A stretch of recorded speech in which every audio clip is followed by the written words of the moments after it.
नमस्कार दोस्तों, मैं दीपक शर्मा अंग्रेश आपका स्वागत करता हूं द लीगल चैम्बर में। अब दोस्तों, आज की वीडियो में मैं ऑनरेबल सुप्रीम कोर्ट की बिल्कुल लेटेस्ट और लैंडमार्क जजमेंट आप सभी लोगों के लिए लेकर आया हूं।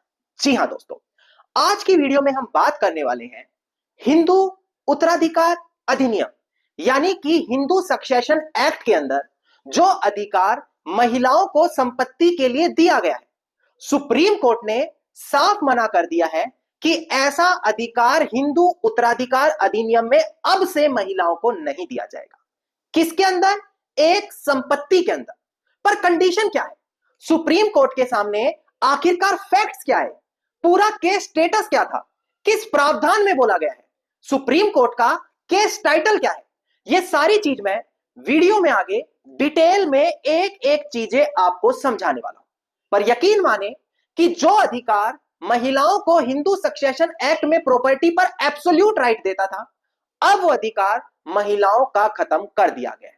और एक एक चीज मैं रेलिवेंट जजमेंट के साथ क्लियर करके देने वाला हूं। अब दोस्तों, अगर आप लोगों को हमारी ये वीडियो अच्छी लगती है, अगर आप लोगों को हमारी तरफ से किए गए एफर्ट्स अच्छे लगते हैं, तो मेरा आप लोगों से अनुरोध है, इस वीडियो को आप लाइक जरूर करें, ज्यादा से ज्यादा शेयर जरूर करें और अपना वैल्यूएबल कमेंट सेक्शन में जरूर लिखें। तो चलिए दोस्तों, अब आज की इस वीडियो को हम ज्यादा लंबा ना करते हुए आज की इस वीडियो को स्टार्ट करते हैं।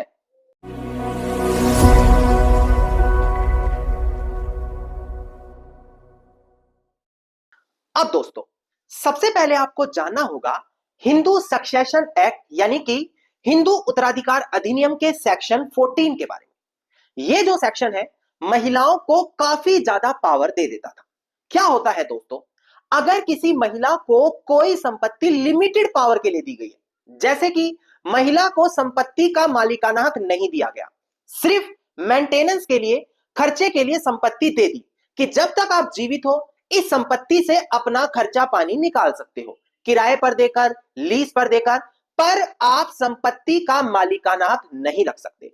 तो सेक्शन 40 कहता है 1414 कि अगर ऐसी कोई प्रॉपर्टी महिला को लिमिटेड पावर के लिए दी गई है तो वहां पर महिला का एब्सोल्यूट राइट बन जाएगा, यानी कि उस प्रॉपर्टी पर भी महिला पूरा अधिकार जता देगी और उसके बाद जिसे मर्जी चाहे वो प्रॉपर्टी बेच दे, गिफ्ट कर दे, कोई भी रोक नहीं सकता। जी हां, यह सेक्शन 14 महिला को एब्सोल्यूट राइट देता था। अब यह चीज मैं डिस्प्ले पर दिखाकर आपको समझा दूं ताकि आपको समझ में आ जाए कि लीगल चैम्बर पर बोली गई एक एक बातें सच होती है। देखिएगा डिस्प्ले पर सेक्शन 14 आपको दिखाई दे रहा होगा। देखिएगा सेक्शन 14 कहता है property of female Hindu to be her absolute property, यानी कि कोई भी महिला जो फीमेल हिंदू होनी चाहिए, अगर उसको लिमिटेड तरीके से प्रॉपर्टी दी गई है तो वो उसकी एब्सोल्यूट प्रॉपर्टी बन जाएगी।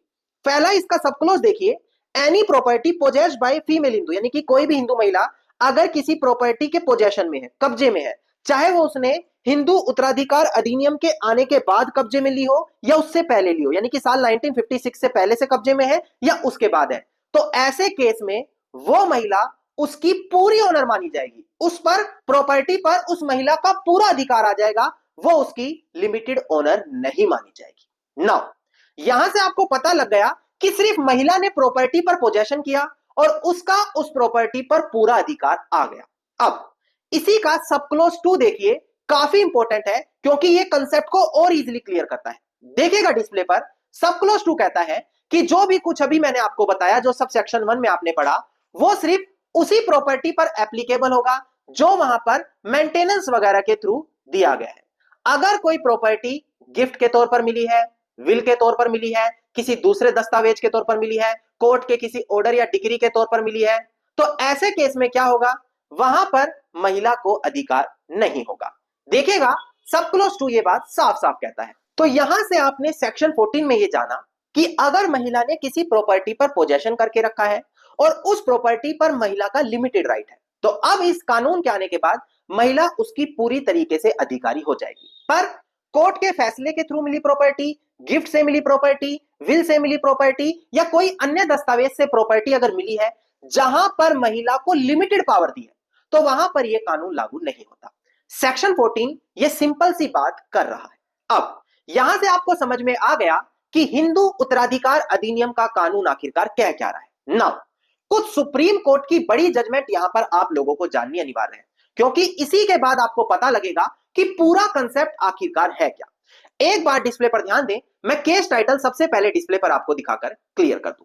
देखिएगा दोस्तों, देखिएगा डिस्प्ले पर केस टाइटल है मुकुतलाल, जो यहां पर अपीलियंट है, versus Kailash Chand dead through legal representative and others, जो हमारे यहां पर रिस्पोंडेंट है। इसका सिविल अपील नंबर है 12842 ऑफ 2018 और डेट ऑफ जजमेंट है हमारी 16 मई साल 2024, यानी कि बिल्कुल इसी साल की लेटेस्ट अपडेट हमेशा मैं आप लोगों के लिए लेकर आया हूं। यहां पर सुप्रीम कोर्ट का कहना है कि देखो, अगर महिला किसी लिमिटेड इंटरेस्ट वाली प्रॉपर्टी पर एब्सोल्यूट पूरा राइट पाना चाहती है तो महिला का उस प्रॉपर्टी पर पोजेशन होना अनिवार्य है।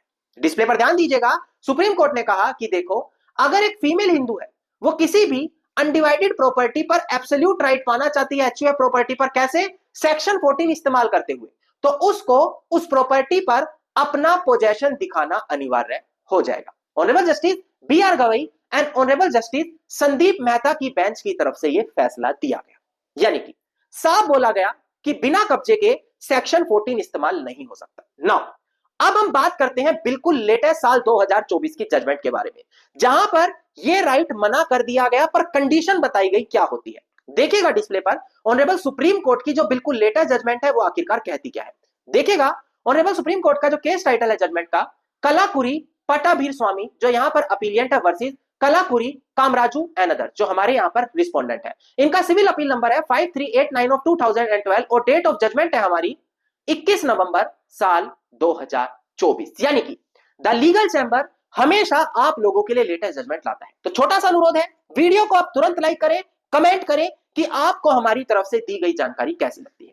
अब प्रेजेंट केस में क्या होता है, एक महिला को एक प्रॉपर्टी वसीयत के माध्यम से मिलती है, पर वसीयत में साफ लिखा जाता है कि महिला को प्रॉपर्टी में सिर्फ लिमिटेड इंटरेस्ट दिया गया है। महिला उस प्रॉपर्टी पर अपना मेंटेनेंस कर सकती है, पर उस पर पूरा अधिकार अपना नहीं जता सकती। नौ, यहां पर क्या हुआ, उस महिला ने उस प्रॉपर्टी पर वसीयत बनाकर अपने एक बच्चे को प्रॉपर्टी आगे पूरी तरीके से दे दी। नौ, बाकी बच्चों का वहां पर कहना है कि महिला को यह अधिकार था ही नहीं, क्योंकि महिला को सिर्फ लिमिटेड इंटरेस्ट दिया गया था, और लिमिटेड इंटरेस्ट था तो महिला उसकी पूरी मालकी नहीं हो जाती और इस तरीके से किसी एक इंसान को प्रॉपर्टी नहीं देती।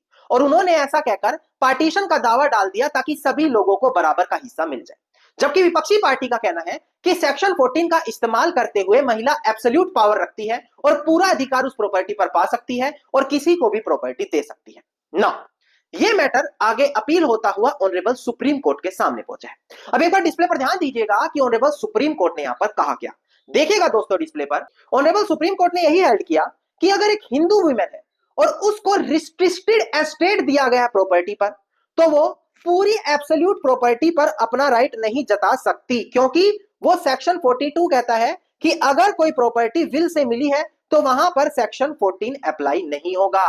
मतलब कि दोस्तों, विल, गिफ्ट, कोर्ट की डिक्री, कोर्ट का ऑर्डर, अगर इन माध्यम से या कोई और दस्तावेज है उनके माध्यम से महिला को कोई प्रॉपर्टी मिली है और वहां पर सिर्फ लिमिटेड राइट दिया, आप रह लो, आप बेच नहीं सकते, किसी को दे नहीं सकते, सिर्फ रह सकते हो, अपना ध्यान रखो, तो वहां पर महिला सेक्शन 14 इस्तेमाल नहीं कर सकती, उस प्रॉपर्टी को पूरा अपना नहीं बता सकती।